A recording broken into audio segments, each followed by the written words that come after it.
Hi friends, welcome to Neelu arts. ఈరోజైతే మనం జోధ్పూర్కి అయితే నేను రీచ్ అయిపోయాం కదా. జైసల్మీర్లో కొన్ని హవేలీలు చూసుకొని జోధ్పూర్కి అయితే రీచ్ అయిపోయాం. Very happy. 4 years బట్ అయితే మా ఫ్రెండ్షిప్ అలానే ఉంది. సో ఎప్పుడు కలుసుకోలేదు, నిన్నైతే మేము కలుసుకోవడం జరిగింది. చూశారు కదా ఆ యూట్యూబర్ ఎవరనేది. ఈరోజు అయితే ఆయనతో కలిపి మీకు నేను మాట్లాడించడానికి అయితే ప్లాన్ చేస్తా. సో అది జోస్టల్. సో ఈ జోస్టల్లో అయితే మేము నలుగురిని కలిపి నైట్ ఉన్నాం. ఇప్పుడు మార్నింగ్ అయితే ఎవరి రూట్లో వాళ్ళు బయలుదేరిపోతాం అనమాట. అరుణ్ బ్రదర్ ఏంటంటే ఆయన జైసల్మీర్ వెళ్తున్నారు, మేము రిటర్న్ వచ్చేస్తున్నాము. ముందుగానే ప్లాన్ చేసుకుంటుంటే ఖచ్చితంగా నలుగురిని కలిసి ఎక్స్ప్లోర్ చేసి ఉండేవాళ్ళం. అయితే ఇప్పుడు విషయం ఏంటంటే మాకంటే కొంచెం లేట్గా బయలుదేరారు అనమాట ఆయన. సో ఆయనకైతే కలవడం జరిగింది. నేను చాలా హ్యాపీగా ఉన్నాను, మీరు కూడా హ్యాపీగా ఉన్నారని అనుకుంటున్నాను. ఫస్ట్ టైం కదా మీరు నా స్క్రీన్లోనా. ఐఎమ్ వెరీ హ్యాపీ అండి. సో నాతో ఇన్నాళ్ళ జర్నీ మీకు ఎలా అనిపించింది? నీలు ఆర్ట్స్ అన్న చాలా మంచి వ్యక్తి, ఎప్పటి నుంచో నాకు పరిచయము. మంచిగా వీడియోస్ కూడా బాగా చేస్తాడు. సో ఒకసారి చూడండి తన ఛానల్ కూడా, చాలా బాగుంటాయి వీడియోస్. ముఖ్యంగా బైక్ టిప్స్ అయితే చాలా బాగుంటాయి. సో అందరూ ఒకసారి చూడండి. Thank you so much. మేము నలుగురం కలిసి సరదాగా అలా జోధ్పూర్లో తిరిగేసి బ్రేక్ఫాస్ట్ గట్టి చేసేసాం. తర్వాత బ్రదర్ జైసల్మీర్ వెళ్ళిపోయారు. వెనప నలుగురు పెట్టేస్తారు, కానీ ముందున మాత్రం అలాగుంది హైట్గా. अच्छा ऑटो अच्छा सिटी में घूम करके जाओ. हाँ नहीं ना हम नहीं, हम क्या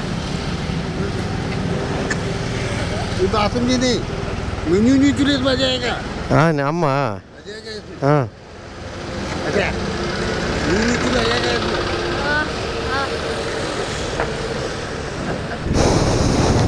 ఫ్రెండ్స్, మేమైతే జోధ్పూర్లో స్టార్ట్ అయిపోయి ఇక్కడ నుంచి ఒక 550 కిలోమీటర్లు అయితే డెస్టినేషన్ పెట్టామన్నమాట. సో 550 కిలోమీటర్ల తర్వాత సాయంకాలం ఆగాలని చెప్పేసి ఫిక్స్ అయ్యాం. Bye bye Jodhpur, bye bye Rajasthan. మధ్యప్రదేశ్లో మేము ఈ నైట్ స్టే ఉంటుంది అనుకుంటున్నాను. మధ్యప్రదేశ్ తర్వాత నాగ్పూర్ నుంచి శ్రీకాకుళం ఇంకొక 2 nights ఆర్ 3 nights. ఈ రోజుతో కలిపి 3 nights ఉంటుంది అనుకుంటా మా రిటర్న్ జర్నీ. సో ఈ రైడ్లో అయితే మాత్రం చాలా హ్యాపీగా అనిపించింది. తర్వాత ఎండ్ ఆఫ్ ద టూర్ ఏంటంటే చాలా హ్యాపీయెస్ట్ థింగ్ ఒకటి అయితే జరిగింది. మీరు చూసారు కదా, అరుణ్ బ్రదర్ జోధ్పూర్ రావడం, మేము జోధ్పూర్ రావడం, కలవడం అంతా హ్యాపీ అనిపించింది.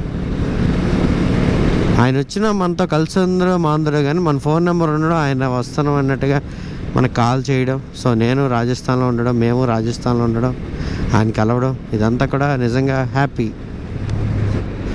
జోధ్పూర్ నుంచి అయితే ఒక 100 కిలోమీటర్లు దాటి అయితే వచ్చాము. సో చేతులకు గ్లౌజ్ రేట్ వచ్చాయని చెప్పేసి మీకు డౌట్ రావచ్చు. చైన్ లూప్ చేసినప్పుడు మాత్రం చేతులకు గ్లౌజులు పెట్టుకుంటాను అనమాట. సో మిగతా సందర్భాల్లో గ్లౌజులు ఉండదు, ఏమీ ఉండదు. ఈ గ్లౌజ్ పెడితే మెయిన్ ఏంటంటే ఈ ఫోన్ లిఫ్ట్ చేయడానికి అవ్వదు. తర్వాత దేనికి ఏది హెల్మెట్ తాలూకా డీరింగ్ పెట్టడానికి కూడా నాకు ఇబ్బంది అవుతుంది. అది అందుకని చెప్పేసి ఈ గ్లౌజులు వాడినా. నెక్స్ట్ టైం మంచి గ్లౌజులు తీసుకుందాం. ఈ ఆవు చాలాసేపటి బట్టి ఇక్కడ బండి ఆపితే నా పక్కనే ఉంటుంది అలాగా. అదిగోండి, ఇది కొంచెం ముందుకెళ్ళాను అనుకో, బండి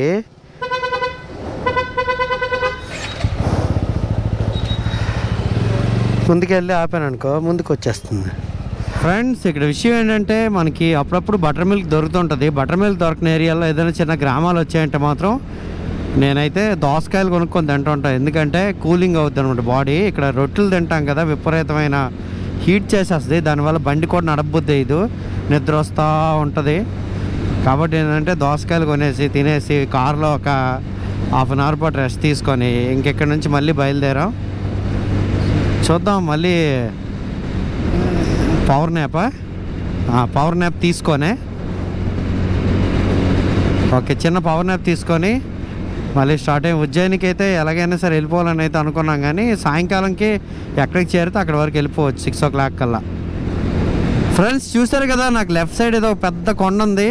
మన విజయనగరం వెళ్తుంటే రామ్ తీర్థాలు నాకు ఊరు వస్తుంది కదా, అక్కడ సేమ్ ఇలాంటి కొండే ఉంటుంది.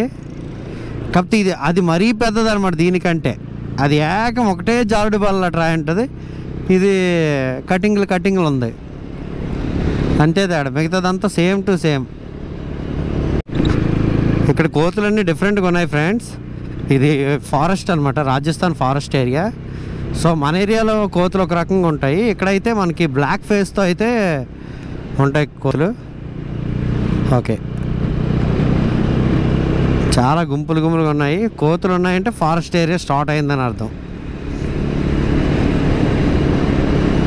అది 100% నాకు అర్థమైంది. ఎందుకంటే ఇన్నాళ్ళు ఇలా తిరుగుతున్నాను కదా ఈ మధ్యన, అంటే ఒక 2-3 months అయింది. సో ఎక్కడైతే ఫారెస్ట్ ఏరియా వస్తుందో అక్కడ కోతులు మాత్రం ఖచ్చితంగా కనబడుతున్నాయి. ఎందుకండి ఇది ఇక్కడ లైన్ మీద ఉన్నాయి, చూసారు ఎలాగున్నాయి. కెలకూడదు, వాటిని కెలికామంటే అయ్యిందని లెక్క.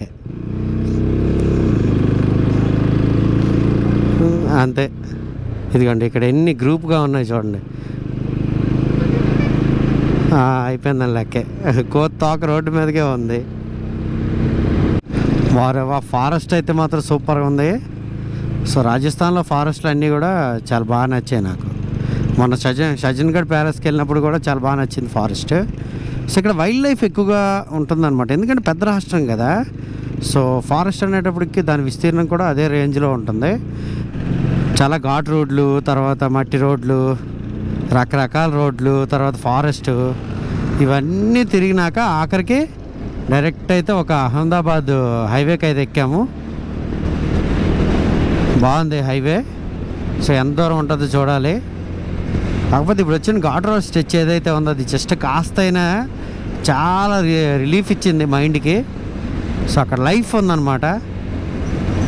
ఇలాంటి ప్లెయిన్ రోడ్లలో ఎండ కనుక వచ్చిందంటే మాత్రం అబ్బా నరకమే. మొత్తానికి ఏదైతే నేను వెళ్దాం 220-230 కిలోమీటర్లు వచ్చాము. ఆవులు చూడండి ఎంత బాగున్నాయో. ఇవి హెచ్ఎఫ్లు, ఇవి చాలా సౌష్టం కలిగి ఉన్నాయి, గేదెలు కానీ ఆవులు కానీ. మారేబా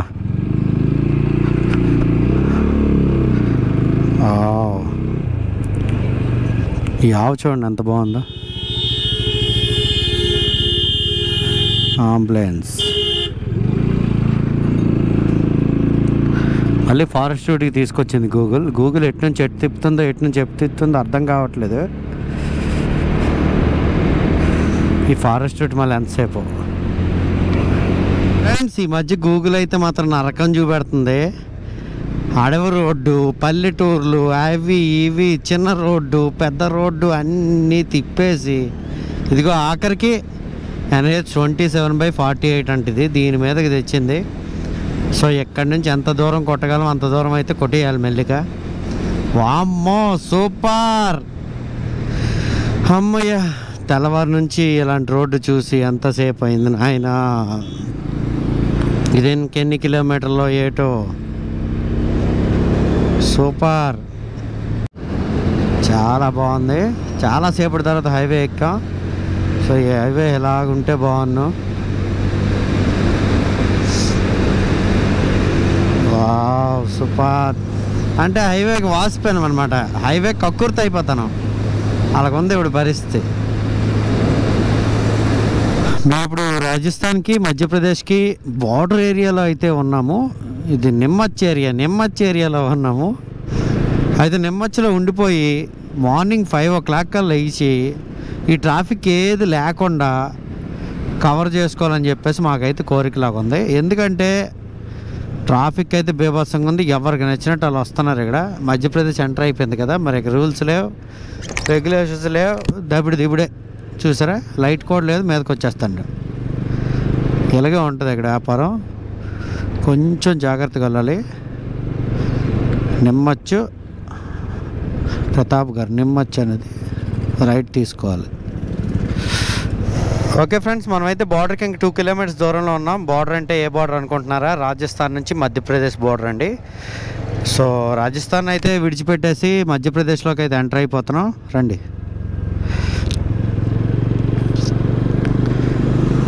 మధ్యప్రదేశ్లోకి ఎంటర్ అయిన తర్వాత మళ్ళీ దారుణమైనటువంటి ట్రాఫిక్, ఆ రూల్స్ లేకుండా, రెగ్యులేషన్స్ లేకుండా తయారైంది మధ్యప్రదేశ్లోకి ఎప్పుడు ఎంటర్ అవుతున్నామో.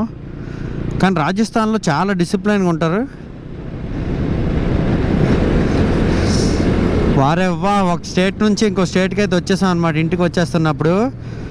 సో చూసారు కదా క్లైమాక్స్కి అయితే వస్తుంది స్టోరీ. స్ట్రైట్ వెళ్తే ఇండోర్ వెళ్ళిపోతాం, 292 కిలోమీటర్లు. Ratlam Neemuch 19 kilometer. Welcome to you Madhya Pradesh. ఇది వెల్కమ్ మధ్యప్రదేశ్లోకి ఎంటర్ అయిపోయినాం. రాజస్థాన్ నుంచి మధ్యప్రదేశ్లోకి ఎంటర్ అయిపోయాం. అంటే రాజస్థాన్ పక్కనే మధ్యప్రదేశ్ ఉందనుకోకండి. ఒక 450 కిలోమీటర్లు వచ్చిన తర్వాత అయితే మేము మధ్యప్రదేశ్లోకి ఎంటర్ అయ్యాం మార్నింగ్ నుంచి. ఓకే ఫ్రెండ్స్, మధ్యప్రదేశ్ రాగానే హోటల్ జాతశ్రీలో అయితే రూమ్ తీసుకొని ఇక్కడ ఉండిపోయాం అనమాట నైట్. చూసారు కదా ఇక్కడ ఉండిపోతున్నాం. రేపు మార్నింగ్ అగైన్ నాగ్పూర్ దాటి కొట్టేయాలి, లేదంటే బేతులేనా చూడాలి ఎక్కడి వరకు వెళ్ళగలం అనేది. సో ఈ వ్లాగ్ని అయితే ఇక్కడితో ఎండ్ చేసేస్తున్నా. ఈ వీడియో మీకు నచ్చిందంటే లైక్ చేయండి, మీ ఫ్రెండ్స్తో షేర్ చేయండి. నీలో ఆర్ట్స్ ఛానల్ అయితే సబ్స్క్రైబ్ చేయండి. అందరికీ నమస్కారం, థ్యాంక్ యూ.